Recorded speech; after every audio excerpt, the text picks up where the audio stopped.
Labs ఉండాలి. ఇవన్నీ లేకుండా అదే క్వశ్చన్ సుజాత గారు, అదే ప్రశ్న అటు టీడీపీ అధినేత కూడా ప్రశ్నించారు. కేవలం భూములు ఇస్తే సరిపోదు, వివిధ సౌకర్యాలు కల్పించాలని. మాట్లాడదాం. మనకి ప్రముఖ రాజకీయ విశ్లేషకులు కృష్ణాంజనేయులు గారు జాయిన్ అయ్యారు. కృష్ణాంజనేయులు నమస్కారం. నమస్తే అండి. నమస్కారం. రైట్, ఇక ఇటు ఉత్తరాంధ్ర పర్యటన అంటూ జగన్మోహన్ రెడ్డి, జిల్లాల పర్యటన అంటూ జనసేన అధినేత డిప్యూటీ సీఎం పవన్ కళ్యాణ్, ఈ పర్యటన మీద మీరు ఏం చెప్తారు సార్, ఏం మాట్లాడతారు? రాజకీయ పార్టీలుగా పర్యటనలు ఖచ్చితంగా ఉంటాయి. అధికార పక్షంగా డిప్యూటీ సీఎంగా లేకపోతే పంచాయతీరాజ్ మినిస్టర్గా పవన్ కళ్యాణ్ ఉత్తరాంధ్రకు వెళ్తున్నారు. ఆయా ప్రాంతాల్లో ఉత్తరాంధ్రలో రోడ్ల నిర్మాణానికి సంబంధించిన వ్యవహారం కానీ, మిగతా వాటర్ గ్రిడ్ వీటి పనితీరు ఎలా ఉంది అని కొన్ని అఫీషియల్ ప్రభుత్వ కార్యక్రమాలు నిర్వహించేదానికి అవకాశం ఉంది. దీంతో పాటుగా ఆయన పిఠాపురంతో పాటు కొన్ని చోట్ల జనసేన కార్యకర్తలతో కూడా సమావేశాలు అయ్యేదానికి అవకాశాలు ఉండొచ్చు. దీనికి కారణం ఏంటి అని అంటే, ఆల్రెడీ ఇప్పుడు ప్రభుత్వం ఏం చేస్తుందో అది చెప్పుకోవడంతో పాటుగా రేపు స్థానిక సంస్థల ఎన్నికలు 2026 ఫిబ్రవరిలో సర్పంచ్ ఎన్నికలు జరుగుతాయి. బహుశా డిసెంబర్లో,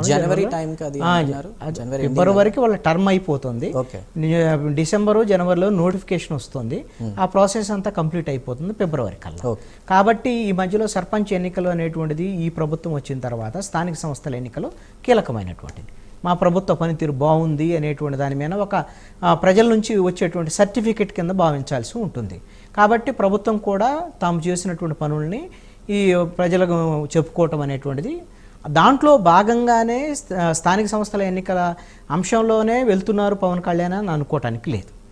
అదేవిధంగా ఇప్పుడు జగన్మోహన్ రెడ్డి ఆల్రెడీ ఉత్తరాంధ్రకు సంబంధించినటువంటి పర్యటన ఉంది. కాబట్టి ఈ నేపథ్యంలో ఎలాగూ జగన్మోహన్ రెడ్డి వెళ్తారు, ప్రభుత్వం మీద విమర్శలు చేస్తారు. ఎందుకంటే ఆయన ప్రతిపక్ష నాయకుడు కాబట్టి విమర్శలు చేస్తారు. కాబట్టి ఈ సందర్భంలో ప్రభుత్వ వాదన కూడా బలమైనటువంటి వాదన, వైసీపీ ప్రభుత్వ హయాంలో ఏం జరిగింది, ఇప్పుడు డెవలప్మెంట్ ఎలా ఉంది, ఉత్తరాంధ్ర డెవలప్మెంట్ కానీ మిగతా డెవలప్మెంట్ ఆస్పెక్ట్లో ఈ విధమైనటువంటి ఒక చర్చ జరిగేదానికి అవకాశం ఉంటుంది. అందుకని పవన్ కళ్యాణ్ పర్యటన ఇప్పుడు నాకు తెలిసి అయితే ఇది ముందస్తుగా ప్రణాళికాబద్ధంగా వేసినటువంటిది అని అనుకోను.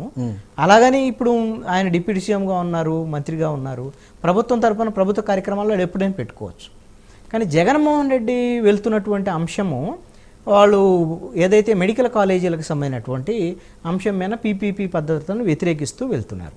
ఇందాకనే గుడివాడ అమర్నాథ్ ప్రెస్ కాన్ఫరెన్స్ను చూసాం మాజీ మంత్రి. నాకు తెలిసి జగన్మోహన్ రెడ్డి ఎక్కడ తాడేపల్లి తన ఇంటి దగ్గర నుంచి మొదలుపెట్టి నర్సీపట్నం వరకు, అంటే ఉత్తరాంధ్ర వరకు మొత్తం 7 జిల్లాల కవర్ అయ్యేటువంటి విధంగా ఒక పెద్ద రోడ్ షో చేయాలనేటువంటి ఆలోచనలో నాకు తెలిసి జగన్మోహన్ రెడ్డి ఉన్నట్లుగా కనపడుతుంది. వాళ్ళ పర్యటనకు సంబంధించి దానికి అనుమతిస్తారా? సమాచారం ప్రకారం ఆయన వైజాగ్ వెళ్ళి అక్కడి నుంచి ఒక 60 కిలోమీటర్లు రోడ్ షో చేస్తారు. అట్లా చేస్తారా? అసలు దానికి అనుమతి లేదు. దాని మీద ఏదైనా చేసి అసలు తాడేపల్లి నుంచే మొత్తం రోడ్ షో చేసేటువంటి ప్రయత్నం చేస్తారా తెలియదు. ఏ రోడ్ షో అయినప్పటికీ కూడా ఇక్కడ ఒక అంశాన్ని గమనించాలి. జగన్మోహన్ రెడ్డి ముఖ్యమంత్రిగా ఉన్న సమయంలో 5 ఏళ్ల పాటు ప్రజలకు దూరంగా ఉండి, ప్రజలకు కనపడకుండా సభలు సమావేశాలప్పుడు మాత్రం బారికేడ్లు, తెరలు ఇవన్నీ కట్టుకొని వెళ్ళినటువంటి ఆయన ఇప్పుడు ప్రతిపక్షంలో, అంటే ముఖ్యమంత్రిగా ఫెయిల్ అయ్యి ఇప్పుడు 11 సీట్లు పడిపోయిన తర్వాత ఈ సంవత్సరన్నర కాలంలో జగన్మోహన్ రెడ్డి చేసినటువంటి ఏమైనా ప్రజలకు పనికొచ్చే పనులు ఏమున్నాయి? ఇందాక మిత్రులు ఆవిడ చెప్పినట్టుగా తెలుగుదేశం పార్టీ ప్రతినిధి అనుకోండి, వాళ్ళు అంగీకరించకపోయినా రైతులకు సంబంధించినటువంటి విషయంలో మిర్చి రైతులు గుంటూరు పర్యటన కానివ్వండి, అదేవిధంగా పొగాకు రైతులు పొదిలికి సంబంధించినటువంటి దాంట్లో కానీ, అదేవిధంగా బంగారు పాణ్యంలో మామిడి రైతులకు సంబంధించి ఈ 3 అంశాలని జగన్మోహన్ రెడ్డి రైతులకు సంబంధించినటువంటి సమస్యను ప్రభుత్వం దృష్టికి తీసుకురావడంలో సక్సెస్ అయ్యారు. అది ఆయన బాధ్యత కూడా ప్రతిపక్షంలో. మిగతా పనులన్నీ జగన్మోహన్ రెడ్డి చేసిన ఏంటి? జగన్మోహన్ రెడ్డి ఇప్పుడు వరకు జైలు యాత్రలు చేశాడు.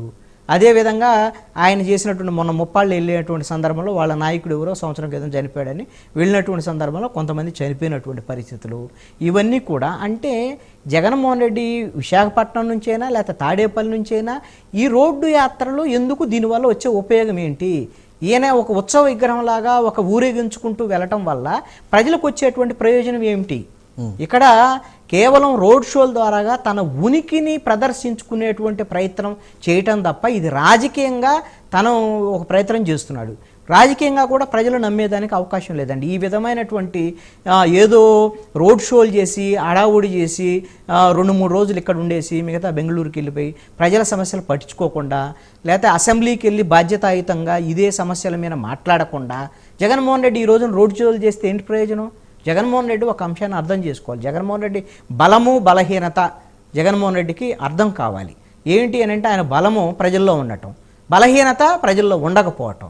2019 ఎన్నికలకు ముందు ఆ రోజున 341 రోజుల పాటు 3648 కిలోమీటర్లు తిరిగి నేను విన్నాను, నేను ప్రజల తరపున ఉన్నానంటే నమ్మి కదా 151 సీట్లు ఇచ్చింది ఆ రోజున. 5 ఏళ్ళు నువ్వు చేసినటువంటిది ఏంటి? ప్రజలకు దూరమైనటువంటి పరిస్థితి ఉంది. ప్రజలకి వాళ్ళు అందుబాటులోకి రాకుండా బారికేట్లు కట్టుకున్నటువంటి పరిస్థితి ఉంది. మాకు సమస్య ఉంది దేవుడా, మేము చనిపోయేటువంటి పరిస్థితి ఉందని తాడేపల్లి జగన్మోహన్ రెడ్డి ఇంటి ముందు ఆత్మహత్యాయత్నం చేసుకున్నటువంటి బాధితులకు కూడా కనీసం అపాయింట్మెంట్ ఉన్నటువంటి పరిస్థితి ఆ రోజున ముఖ్యమంత్రి జగన్. అందుకని ఈ రోజున ఫెయిల్ అయ్యాడు. మరి ఏ నమ్మకంతో ఈ రోజు ముందుకెళ్తున్నారు? ఈ రోజున నమ్మకం కాదు, అనివార్యమైనటువంటి పరిస్థితుల్లో జగన్మోహన్ రెడ్డి ప్రజల్లోకి వెళ్ళేటువంటి ప్రయత్నం చేస్తున్నారు. నా సూచన ఏంటి అంటే ఈ విధంగా షోలు చేసేటువంటి పని వద్దు. మీ షోల్ని నమ్మరు ఈ రోజున జనము. అందుకని మీకు ఆల్రెడీ ప్రజలు తీర్పిచ్చారు. ముఖ్యమంత్రిగా నువ్వు పనికిరావు, ప్రతిపక్ష నాయకుడిగా పనికిరావని నీకు 11 సీట్లకు పరిమితం చేసినప్పుడు నిజాయితీగా ప్రజల తరపున పనిచేసేటువంటి ప్రయత్నం, వాళ్ళ సమస్యలను తెలుసుకునేటువంటి ప్రయత్నం చేయాలి. ఇప్పుడు అడగొచ్చు వైఎస్ఆర్ కాంగ్రెస్ పార్టీ నాయకులు, మేము వెళ్తుందే ప్రజల తరపున. రోడ్ షోలు దేనికి? దానికి నువ్వు ప్రజల తరపున వెళ్ళి నర్సీపట్నం వెళ్ళండి, లేదా అక్కడ ఉండేటువంటి పీపీపీకి సంబంధించినటువంటి వైజాగ్ స్టీల్ ప్లాంట్ కూడా కవర్ అవుతుంది కాబట్టి ఆ సమస్య మీద కూడా మాట్లాడే అవకాశం ఉంది అని అంటున్నారు. వైజాగ్ స్టీల్ ప్లాంట్ విషయంలో జగన్మోహన్ రెడ్డి ఏం చేశారండి? ఆయన ముఖ్యమంత్రిగా ఉన్న సమయంలోనే కేంద్ర ప్రభుత్వం నిర్ణయం చేసింది. వీళ్ళు డబుల్ గేమ్ ఆడినటువంటి పరిస్థితి ఉంది. ఆ రోజున వైఎస్ఆర్ కాంగ్రెస్ పార్టీలో ఉన్నటువంటి విజయసాయి రెడ్డి ఆ రోజున అనేకమైన నాటకాలు ఆడి పాదయాత్రలు చేసి ఇవన్నీ చేసి అక్కడ పాదయాత్ర చేశాడు. మేము విశాఖపట్నాన్ని ప్రైవేటీకరణకు వ్యతిరేకంగానే. ఆ సమయంలో విశాఖపట్నంకి వచ్చినటువంటి ప్రధానమంత్రిని కనీసం నోరు తెరిచి విశాఖ ఉక్కు ఫ్యాక్టరీని ప్రైవేటీకరించొద్దు అని అడగలేనటువంటి వ్యక్తి నాయకుడు జగన్మోహన్ రెడ్డి.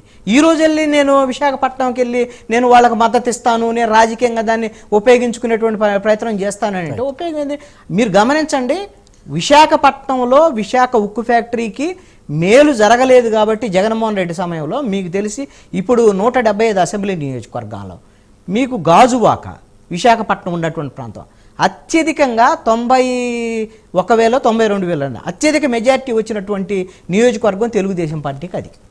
ఇప్పుడు అది పరిస్థితి అనమాట. మీరు ఆ రోజున నిజాయితీగా మీరు ప్రయత్నం చేసి ఉంటే, మీరు బీజేపీ కేంద్రంలో ఉండేటువంటి ప్రభుత్వాన్ని అడుగుంటే ఈ సమస్య వచ్చేది కదా. ఇట్లా ప్రజలు తిరస్కరించేవాళ్ళు కాదు కదా, ఒక గాజువాకే కదా, రాష్ట్రం అంతా తిరస్కరించారు, అది వేరే విషయం. ఇప్పుడు జగన్మోహన్ రెడ్డి వెళ్ళి ఈ మాటలన్నీ చెప్తే ఎవరు నమ్ముతారు? విశాఖకు సంబంధించిన మల్లీశ్వరి గారు